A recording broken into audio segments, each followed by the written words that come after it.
What's up mga Kampas Lupa? Good morning sa inyo. Welcome back sa ating channel. Sa channel ni Hampas Lupa. Yun. Update lang tayo sa mga jet fighter na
ito na nga ang ating mga bagong tuturuan, tong apat. Ayan oh, ang gaganda, mukhang Barbie. Ay Barbie, sabi ko na. Ito yung anak netong ating sorsogon, tapos yung dalawang itim, yung anak naman ng ating mga white flight. Ayan oh, yung ating Jansen Stress. So itong ano na to, blue bar, ito yung anak nito. So ayun, nagpisa na nga uli. Ang problema, nawala yung isa, hindi ko alam kung ano dumali, kung daga ba o ano. Kaya naglagay ako dito ng screen, ako baka inakit ng daga.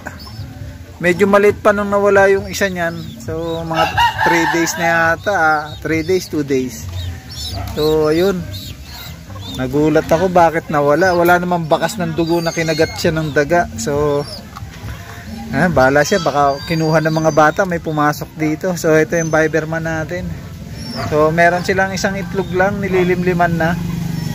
So ito nga uli ang ating white flight, blue bar, si Jansen Stress. So meron na uli siyang bagong pisang hinakay. So isa pa lang, sinili na isa. So dito naman tayo, update tayo dito sa loop natin. So ayun, ito na ang ating mga pliers. So yung tippler, hinalo na natin yung tippler dito, tsaka yung bagong bigay sa atin na puti.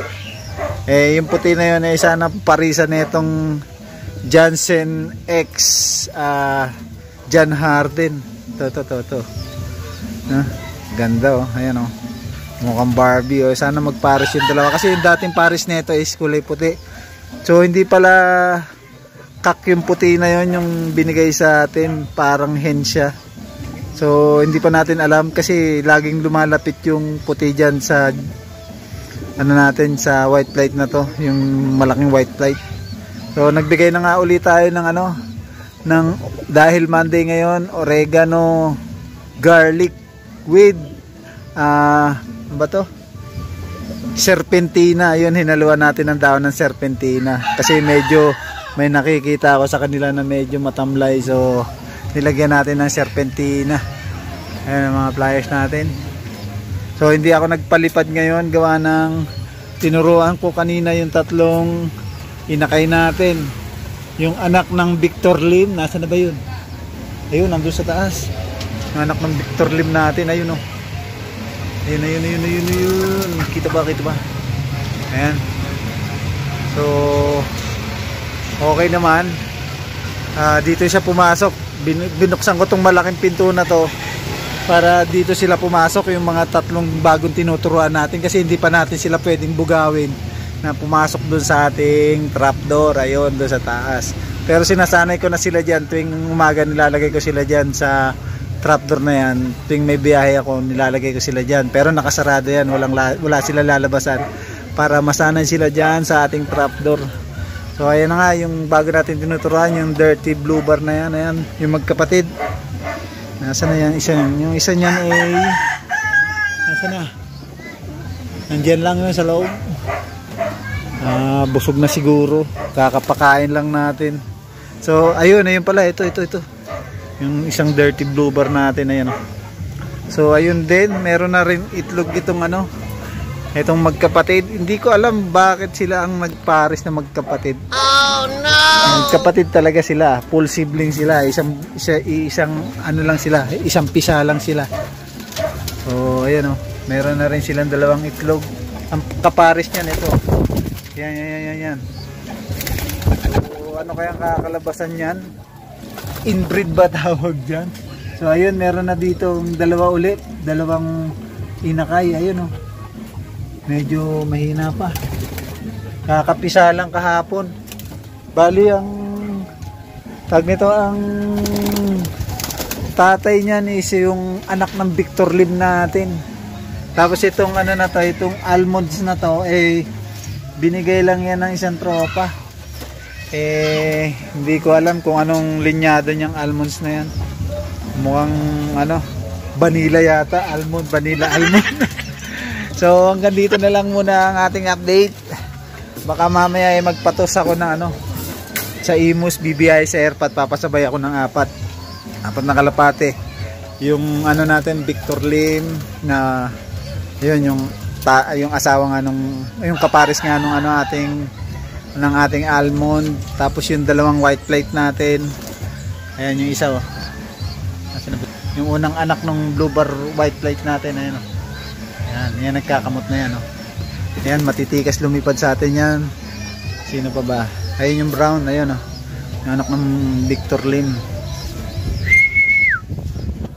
Ayan pero mukhang matamlay siya parang ayaw ko muna siya ibitaw. Ayan iba yung itsura niya, parang matamlay. So hindi ko alam kung bakit. Tapos yun yung isang white plate natin. Ayan mukhang gusto na lumipad. Naka-ready na sila dyan. So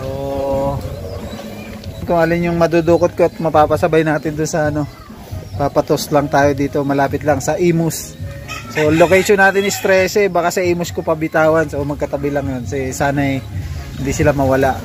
Unang toast nila yon sa medyo malayo-layo. So hanggang dito na lang, update na lang tayo sa mga susunod pa nating mga vlog, mga kahampas lupa. And goodbye, good night, and good morning sa inyo lahat, everywhere in the world. Babush!